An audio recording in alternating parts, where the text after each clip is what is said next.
citoyenneté nationale qui n'existe pas dans ce Parlement. Qu'est-ce que vous espérez, qu'est-ce que vous attendez de ce Parlement? Si vraiment vous avez une majorité des hommes d'affaires qui n'ont pas compris, comme je viens de dire, les leçons de la Révolution, de l'autre côté, une force religieuse qui représente un danger, un danger énorme.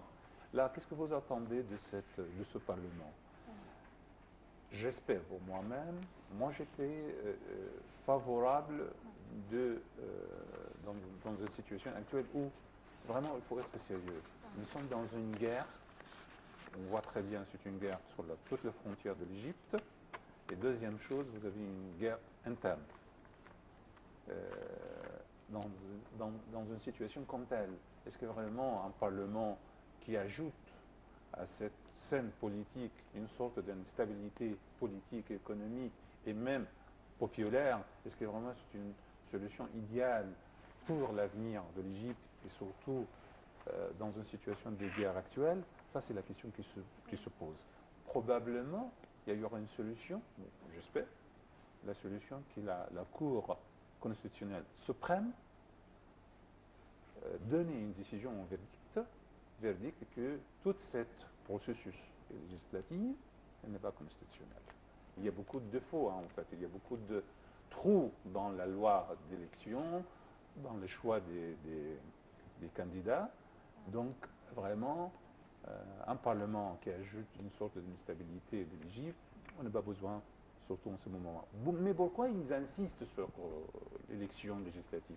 Je pense qu'il y a une idée que le Parlement et l'élection législative et la feuille de route est nécessaire pour assurer l'investissement de l'étranger et les conférences économiques qui se déroulent pendant le mois de mars ou 7 mars ou quelque chose comme ça.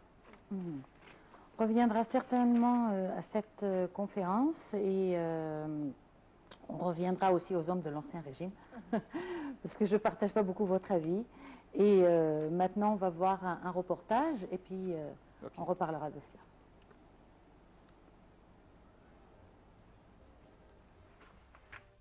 160 sièges au futur Parlement, 420 sièges sont consacrés aux candidats élus au scrutin individuel et 120 au scrutin par liste. Le président de la République peut nommer 5%, soit 27 sièges du nombre total des députés. Jusque-là, les listes électorales présentées par les partis politiques changent de forme, de membres et de candidats chaque jour. Ces derniers jours ont témoigné de grands changements dans la carte des alliances des partis politiques. Un bon nombre de partis dans leur ensemble révolutionnaire ont décidé de boycotter les élections. Ainsi, si la semaine dernière certaines listes occupaient le devant de la scène, cette semaine celles-ci sont inexistantes, tandis que de nouvelles listes prennent leur essor. L'alliance de l'ancien Premier ministre Kamal El-Ganzouri a disparu, laissant place à une nouvelle coalition pour l'amour de l'Égypte. Si pour certains la raison de son échec est le nom d'El-Ganzouri et le fait de rassembler d'anciennes figures de l'ancien régime, d'autres estiment que cette liste n'a pas disparu et n'a fait que changer de nom. De même, la liste Vive l'Égypte a disparu après que son fondateur, l'ambassadeur Mohamed Al-Arabi, ait décidé de rejoindre la nouvelle alliance pour l'amour de l'Égypte, laissant sa coalition se dissoudre. Aujourd'hui, la scène renferme un total de 8 coalitions, dont la plus grande qui s'est imposée sur la scène est pour l'amour de l'Égypte, qui renferme entre autres les partis Les Égyptiens libres et le mouvement Tamarod, ainsi que certaines personnalités publiques. Cette alliance n'a pas hésité à utiliser la photo du président Al-Sisi pour leur campagne électorale. Le politologue Ahmad Gued, membre de la coalition, explique « Cette coalition a tenté de faire ce que les autres partis ont échoué à réaliser, rassembler le plus grand nombre de personnalités et de partis en une seule liste nationale. » La seconde liste, celle du Wafd égyptien, renferme le parti Wafd, le parti des conservateurs, le parti de la réforme et du développement, le parti du congrès Al-Rad le lendemain. Comme l'explique Assam Sheha, membre du comité suprême du Néo-Wafd, la coalition d'El Wafd a décidé de rejoindre la coalition pour l'amour de l'Égypte pour le scrutin par liste uniquement. La liste d'El Wafd sera en concurrence avec cette coalition en présentant 250 candidats au scrutin individuel. Cette décision, selon Sheha, vise à ne pas disperser les voix des électeurs. La troisième coalition est celle du Réveil de l'Égypte formée par l'ancien opposant Abdelghani Mustafa. Ensuite vient la coalition du Front égyptien qui renferme surtout des figures de l'ancien régime de Moubarak, avec en tête Ahmad Shafiq et Mustafa Bakri. Et enfin, via la coalition de la justice sociale qui renferme certains partis et mouvements de tendance nassérienne. Les élections parlementaires qui doivent se tenir de fin mars à début mai revêtent en effet une importance particulière car elles réinstaurent l'autorité législative absente depuis 3 ans. Le prochain Parlement est donc indispensable pour que l'État puisse aller de l'avant. En effet, ajourner les élections à nouveau ou renoncer au Parlement ne sont pas des alternatives acceptables car nous devons en finir avec cette phase pour passer à autre chose. اليوم الرئيس يتحدث إلى الشعب دون حواجز دون أسوار ويفتح كل الملفات يصارح الشعب بإجابات كل الأسئلة. لن تقوم مصر إلا بأبنائها. سياسة مصر الخارجية. مصر والخليج. أؤكد أن مصر تعتبر أن أمن منطقة الخليج العربي خط أحمر. الشباب. شباب مصر هم أمل مصر. حرب على الإرهاب.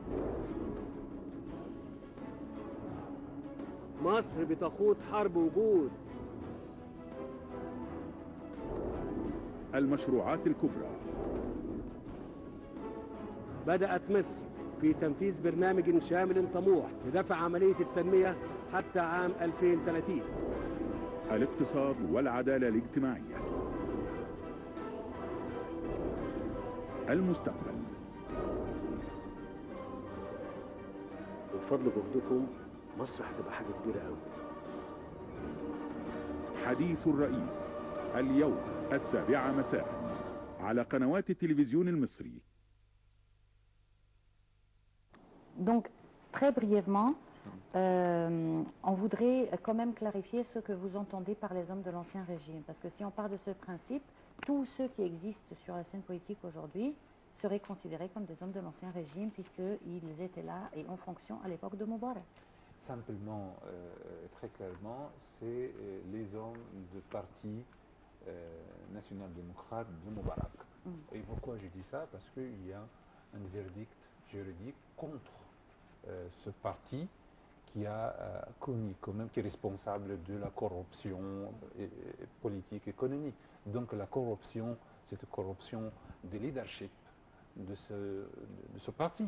Donc je ne peux pas dire les 2 millions de membres de parti national-démocrate, mais au moins vous avez les leadership de premier rang qui a dirigé l'Égypte pendant les 10 dernières années, surtout l'Agnati Siyasat, le comité de politique de Gamal Moubarak, et je ne peux pas dire si ces compagnies sont clans.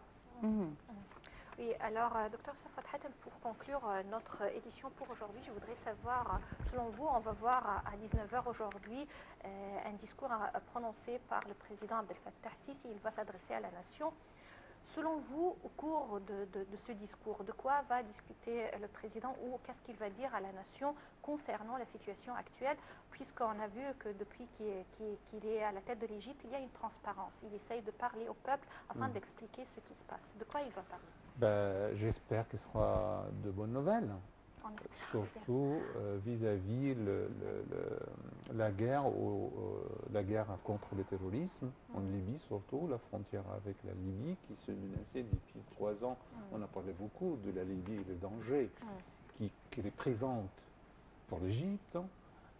J'espère que ce sera de bonnes nouvelles qui assurent les Égyptiens, les citoyens dans cette situation politique qui est un peu peut-être qu'il va parler ambiguë. également de la conférence économique, puisque l'Égypte accorde une importance accrue à cette conférence de mars pour relancer l'économie. Fort possible. Mais si je peux donner dernier conseil, je pense quand même faire attention de la décision de verdict de la Cour constitutionnelle suprême concernant la légalité de cette élection législative et ne pas faire contre la décision ou contre le verdict de la Cour constitutionnelle suprême. En tout cas, ce serait à eux de surveiller. Oui, bien sûr. Bien sûr. Bon, on vous remercie en tout cas d'avoir été parmi nous aujourd'hui. Merci à vous. Le temps a filé vite, donc on doit terminer. à Je remercie Mona aussi avant de Merci terminer. Nermine, merci Dr Safwat Hatem. Et chers téléspectateurs, c'est ainsi qu'on termine cette édition. Bonjour l'Égypte. Rendez-vous demain avec une nouvelle équipe. Merci et bonjour.